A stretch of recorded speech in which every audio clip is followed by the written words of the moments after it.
เพลงนี้เห็นมันเป็นเพลงของพวกแบบว่าสถานะคนล้มกันแต่บ่ได้เป็นแฟนเพราะว่าวันที่30กุมภามันบ่มีในปฏิทินเลย วัน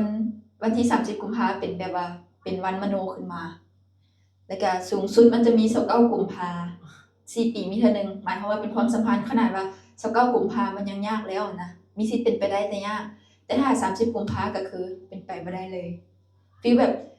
ร่วมกันกับกุนเตอร์ถามกุนเตอร์ว่ากุนเตอร์เฮาเป็นหยังกันเป็นแฟนกันบ่ยังเป็นแฟนกันบ่เขายังบ่พร้อมเทื่อนะแปลว่าบ่ได้เป็นจักเทื่อความหมายเลิกได้เพลงนี้แล้วก็แล้วตอนร้องอารมณ์เพลงจะบ่เป็นแบบร้องอีกมันมี4อารมณ์เลยบีบไว้เบิดเฮ็ดเบิดมาสเตอร์ครบแต่ว่าบ่แล้วแล้วเพลงนี้หันนะทำอินเฮามีความตั้งใจว่าสิปล่อยตอนเดือน9แล้วตอนนี้ช้าสุดต้องเป็นเดือน2เพราะเป็นเดือนกุมภาโอ้ครับเพลงนี้ครับแล้วก็ดนตรีก็คักดนต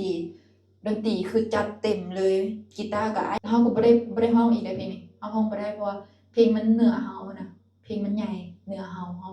เสียงบ่ทรงพลังร้องบ่ได้ดนตรีเต็มๆเสียงเต็มๆฟีลเพลงเต็มๆอ่านเจ้าของค่ายได้เป็นค่ายน้อยๆนะเบิ่งลองฟังเสียงไม้เบิ่งเลย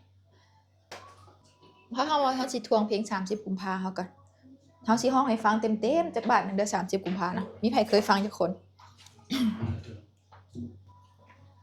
ยังบ่พร้อม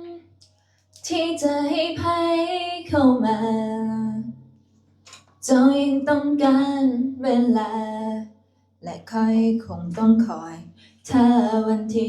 30กุมภาให้วาสนาของเฮาได้มาพบกันวาสนา30กุมภาของสองเฮาทฤษฎีความรักที่แสนเศร้า